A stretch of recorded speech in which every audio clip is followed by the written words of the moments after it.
Everything around us is not random. We just don't always know how to read it. Have you ever wondered why strange coincidences happen in life? As if something or someone is trying to send you a message? You think of someone and within an hour they text you. You're walking, lost in doubt, and suddenly overhear a phrase from a stranger's conversation that feels like it was meant just for you. Or everything seems to be falling apart, but at the very last second, everything falls into place, almost like magic. Very often these aren't coincidences at all. They're signs. But most people ignore them. They brush them off as fantasy, as randomness, as tricks of the mind. And in doing so, they close a door to their own intuition, to their true self, to a life where you don't just exist. You begin to see and hear more than ever before. In this video, we'll explore how signs from the universe work, why you don't notice them, how to read what life is trying to say, and how it can change your reality completely. So, sit back and settle in. We're beginning. What is a sign, and who sends them? A sign is not magic. It's likely not some supernatural interference. It's a reflection of the deep connection between you and everything around you. The world is far more complex than we're taught to believe. It's not chaos. It's not nonsense. It's woven together. Modern quantum physics has already shown that the observer affects the observed, that particles remain connected across space, and that even thoughts are not just abstract ideas. They're energy, vibrations, signals. So why not consider that the universe is answering you, even when you speak only in your thoughts? A sign is not a prophecy. It's not a guaranteed path to success.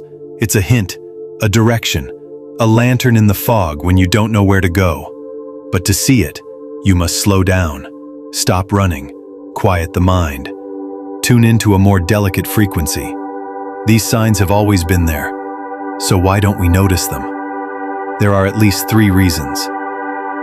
First, the mind is too loud. People today live in noise. Our heads are filled with tasks, worries, wants. In this mental chaos, a sign gets drowned out. It's like a whisper in a nightclub. You don't hear it. Second, we're afraid to believe. To believe in signs is to admit the world is more mystical and layered than it seems, and that scares the rational mind. It's easier to call it coincidence, easier not to see than to rebuild your whole worldview. And third, sometimes we don't want to see. Sometimes a sign points us away from where our ego wants to go. It tells us to walk away, change jobs, end a relationship, begin again. But we're scared, so we shut our eyes and pretend the sign never came. And later, we suffer, because the soul knew, and we betrayed it. Let's look at the most common forms signs take. First, coincidence and synchronicity, a classic. You think of something, and the answer comes through a song, a billboard, a friend's words. Jung called this synchronicity, when events are not linked by cause, but by meaning. It's the universe saying, "I hear you. Keep going." Second, delays and obstacles. You planned to go somewhere, and everything falls apart. The bus is canceled. You get sick. You lose your keys. Sometimes it's protection. Sometimes it's a warning. Instead of getting angry, ask, why did this happen? What is it trying to teach me? Third, the people you meet. No one shows up in your life by accident. Some are teachers, some are mirrors, some are triggers for change. Each one carries a message, especially if they stir strong emotions in you, from irritation to admiration. Fourth, repeated symbols and numbers. You've heard of angel numbers. 1111, 222, 333. Even without giving them magical meaning, the repetition itself matters. It grabs your attention. It snaps you out of autopilot and whispers, "Wake up. Notice. Be present." So how do you tell the difference between a sign and randomness? That's a big question. Because if you see signs in everything, you risk going mad.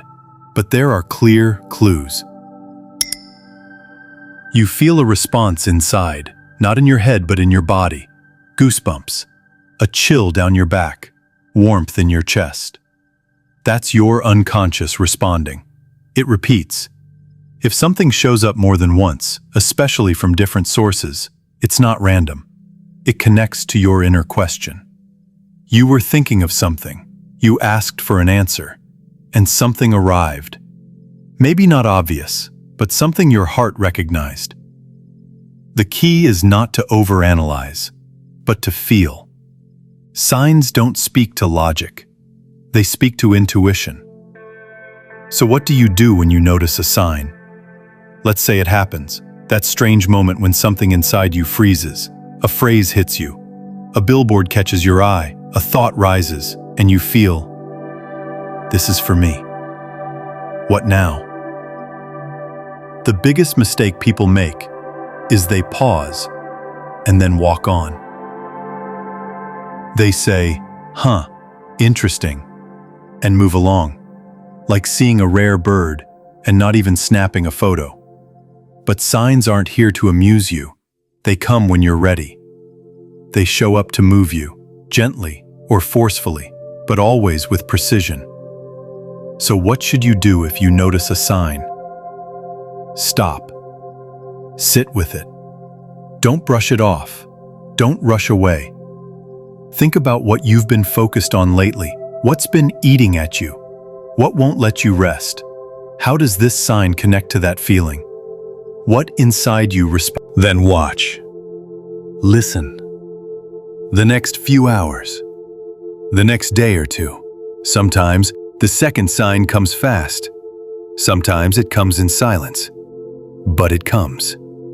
If you're listening, try to make one symbolic move. This is essential.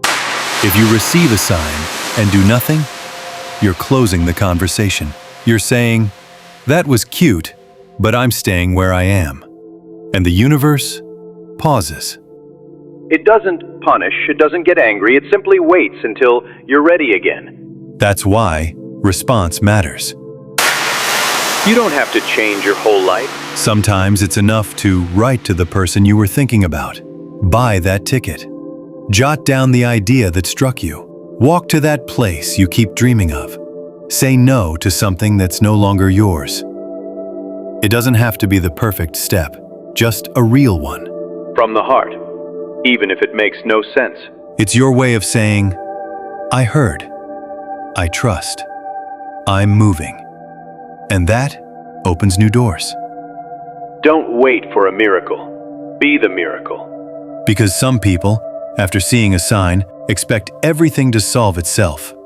But no, a sign is a steering wheel, not the engine. You still have to row, just in the right direction. You should feel energy, not to wait, but to act.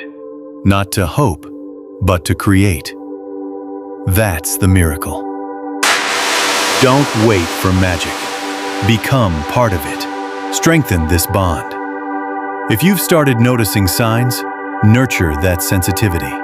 Meditate. Journal. Write down the moments when something moved you. Build your own book of dialogue with life.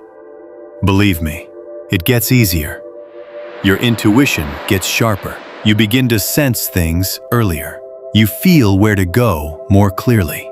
And the more you respond, the stronger the connection becomes with yourself and the world around you. Even the strange signs, accept them. Not every sign is pleasant. Some are unsettling. They stir anxiety. You don't know why, but that's a sign too. Sometimes your soul already knows before your mind catches up. Don't ignore that. Listen, ask where you're lying to yourself, where you're resisting the flow.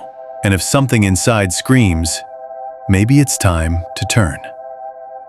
There are stories that logic can't explain. Thousands of people around the world speak of these strange moments. A woman was about to board a plane. A call delayed her. That plane crashed. A man saw a phrase on a subway wall. It sparked an idea that changed his career. A child dreamed of his grandmother and woke to the news she had passed. You can call it superstition, or you can call it paying attention. Why learn to listen?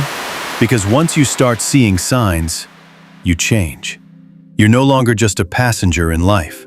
You become a co-creator.